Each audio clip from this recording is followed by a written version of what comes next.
Hi, my name is Steve Markham. I'm in a group of 5 on BYU's on-campus internship with JP Morgan, and we're going to present today on finding the current optimal portfolio allocation, looking at 6 different hedge fund indices. Each member of the team will give a 3 to 5 minute presentation on their findings as to what is that optimal portfolio allocation. Hi, my name is Jerem Dilworth, and I'll be presenting my allocation. And you can see how our optimal portfolio turned out using the HFRI indices. We used the broader categories, and we used emerging markets, relative value, macro, and event-driven indices. And we felt that since we were the ones constructing a portfolio, we wouldn't really need to include a fund of funds. And we created our optimal portfolio by maximizing the Sharpe ratio over the last 10 years. And of course, it's nice to look at the past, but we also need to take into account current events and the market going forward. And based on that, I adjusted the optimal portfolio on how I felt the market would be going forward. And you can see that I allocated more to emerging markets, the macro index, and event-driven, taking more away from the relative value as I felt it was overweighted. And I felt that the world has shown a lot of faith in the emerging markets, which is why I allocated so much more to them. In the last few years and in the next few years, in the BRIC countries alone, the world has shown a lot of faith in them by letting them host the Olympic Games, Commonwealth Games, and some of the bigger international sporting events, even the World Cup. And I feel like that shows a lot of faith in them, and the markets show a lot of faith, and it's really going to help their economy going forward. And I allocated more to the relative value index because it really thrives on volatility. And you can see that the US dollar versus the euro, there's been a lot of volatility in that, especially recently with the sovereign debt crisis. And I feel like that's really going to help the relative value index.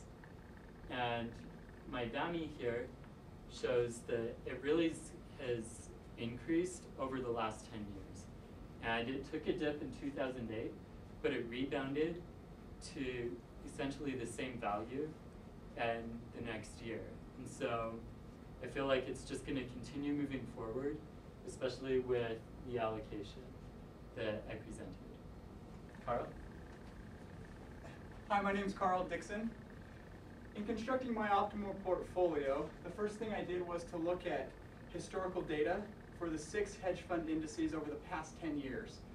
This graph right here shows the yearly returns since the beginning of 2000.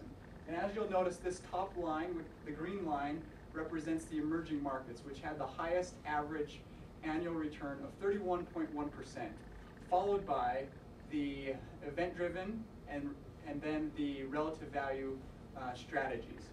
So while it is very important to look at returns to create an optimal portfolio going forward, it's just as important to consider the risk that each fund is taking to be able to achieve those returns.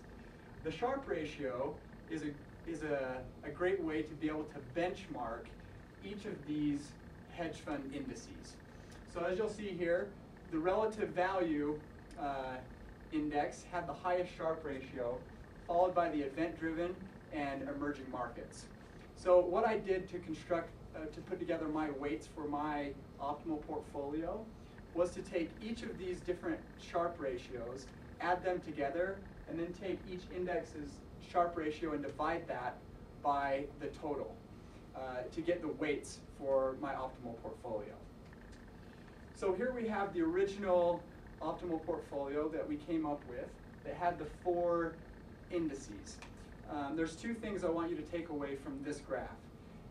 From these pie charts. The first being that now we have diversification across all of the major hedge fund strategies. And also that the relative value piece that is 66% here is now 30%. So it's a lot smaller, but it's still a significant portion of the investment portfolio. The second thing is now my emerging markets piece is 20% of my portfolio. I increased that because I'm very bullish on the emerging markets. 32.2% of global M&A volume happened in the emerging markets in the first 3 quarters of 2010, according to Reuters. This graph here shows that investors are fleeing to the emerging markets to try to get higher returns. This shows the capital inflows as compared to the other developed economies around the world. And you notice there's a great spread here, showing the confidence that the rest of the world has in the emerging markets. Also, just for your information, Barclays, United Kingdom Employee Pension Fund program, generally has an exposure to the emerging markets of around 6%. But according to Reuters, they're looking to increase that to anywhere from 12 to 13%, in the low teens. So I'm very bullish on the emerging markets. My last slide is my value-added monthly index, which essentially shows what would have happened if we would have implemented this strategy 10 years ago by investing $1,000. And a couple key takeaways here. As you'll notice, it had very strong and consistent performance up until the financial crisis. It was affected, obviously, but has had a very strong rebound since the financial crisis, with a return of over 230%. So in conclusion, I feel that this is a strong portfolio allocation due to the fact that it focuses on Sharpe ratios, thus helping maximize return with the least amount of volatility. Thanks.